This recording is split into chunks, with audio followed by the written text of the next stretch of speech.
Soy Paulino Alcázar, trabajo con el sistema producto asesorando a los productores en aspectos técnicos sobre el cultivo de la trucha. Una de las primeras preguntas que debe plantearse para iniciar esta actividad es el sitio. ¿Cuál es el sitio más adecuado para llevar a cabo esta actividad? Lo primero que tenemos que respondernos es si el agua que tenemos o el sitio es el adecuado. Para responderlo necesitamos remitirnos a las características de la trucha. La trucha es un organismo que prospera, que se adapta muy bien a aguas frías y limpias. Ese sería nuestro primer eslabón de este proceso, ¿no? Encontrar un sitio donde tengamos agua limpia y con las características adecuadas. Esas características son la temperatura. La trucha no prospera en temperaturas mayores a 19 grados o menores a 8 grados. Ese rango de temperaturas es el idóneo para que nuestro cultivo se pueda llevar a cabo. Entonces, ¿dónde encontramos estas aguas? Básicamente las vamos a encontrar en bosques como este, en bosques de coníferas, bosque mesófilo, donde el agua tiene estas características. Debe tener un contenido de oxígeno alto. A medida que la temperatura aumenta, el contenido de oxígeno baja. Eso quiere decir que aguas que estén río abajo ya no son utilizables para el cultivo de la trucha. Entonces podríamos tener un rango de altitud donde podemos desarrollar bien la actividad. Esto es en rangos que van de los 1100 metros de altura sobre el nivel del mar para arriba. Si la temperatura del agua es la adecuada, podríamos llevarla a cabo aún en altitudes menores y básicamente es donde encontremos vegetación abundante porque el agua viene limpia. El agua, a medida que se viene desplazando en los arroyos, se viene purificando, por decirlo de algún modo, y se viene oxigenando. Entonces debemos cuidar que nuestra agua sea limpia, que tenga esas condiciones de temperatura y de oxígeno, y también cuidar que no haya descargas a estos cuerpos de agua. Un aspecto también importante a considerar es que no haya poblaciones asentadas en la ribera de los ríos donde se lleva a cabo esta actividad, que no haya descargas de drenaje o de alguna actividad agrícola o industrial.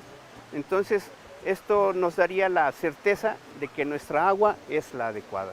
Una de las ventajas de este cultivo es que lo podemos desarrollar en unidades de terreno no muy grandes. Con media hectárea podríamos echar a andar una actividad productiva como esta, considerando que debemos instalar una bodega, una vivienda y los estanques. Los estanques pueden ser tan grandes o puede ser tan grande nuestra granja en la medida del presupuesto que podamos tener. Pero básicamente con media hectárea podríamos echar a andar una actividad acuícola, ¿no? Y otro aspecto importante es que no necesariamente tiene que ser un terreno plano. El agua tiene que correr por sí sola, por gravedad. Cuando nosotros hacemos recircular el agua, necesitamos más tecnología y el proceso se nos encarece. Pero si el agua fluye de manera natural, eso nos ayuda bastante, ¿no? No necesitamos hacer gran cosa. Entonces, si el terreno de algún productor, ustedes lo ven muy accidentado, no importa. Se puede hacer el diseño para que el agua fluya y no gastemos energía en ese proceso, ¿no? Debemos considerar que en una primera etapa no nos convienen estanques muy grandes, porque este es un proceso que requiere de un conocimiento. Entonces, a los productores que se inician, les recomendamos estanques pequeños para que conozcan bien el proceso. Y si ellos lo asimilan adecuadamente y empiezan ya a generar ganancias, ya pueden crecer. De manera que podemos hacer el diseño de la granja considerando esto. Yo puedo empezar con cantidades pequeñas. Por ejemplo, para recibir la cría, que es la primera etapa del cultivo, podemos usar estanques no muy grandes, de 1,5 de ancho por 5 o 6 metros de largo y con una profundidad de un metro. Entonces, esa sería una primera etapa.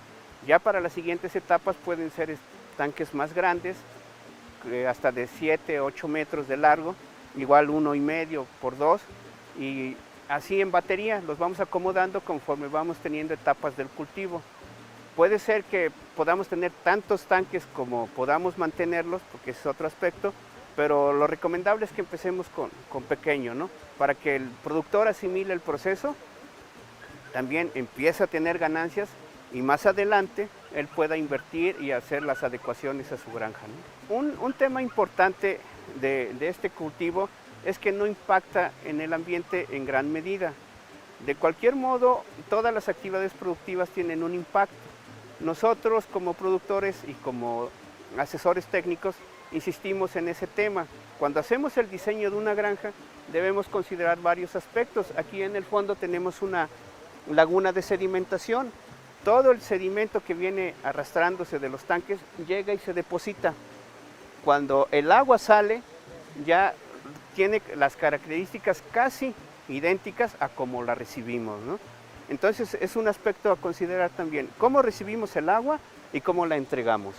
En estudios recientes que hemos realizado y que se han realizado con otras asociaciones independientes, se ha demostrado que el impacto es mínimo, pero aún así la Asociación de Productores vigila que cada uno de las granjas regrese el agua con el menor impacto posible.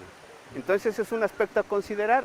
Casi siempre esto lo tenemos como un embalse común y corriente, pero tiene enormes beneficios. Aquí viven truchas donde se reciben todos los desechos de la granja, se depositan y después este lodo se retira y puede ser utilizado con otros fines, para invernadero, para producción de plantas, como un abono totalmente orgánico. Una recomendación muy importante para los productores es que antes de iniciar con esta actividad hagan un diseño de su granja. Aunque sea en papel, con hojita a mano, es como si planeamos una casa. Cuando no tenemos un plano podemos fallar porque después las partes no se conectan, no son funcionales. Entonces les recomiendo que se asesoren para que podamos hacer un diseño de su granja pensando en que puedan crecer en el futuro. Esa es la idea y ya puedan considerar cada una de las etapas que hay que desarrollar. Muchas gracias por su atención y estamos para servirle. Les repito mi nombre, Paulino Alcázar, para servirle.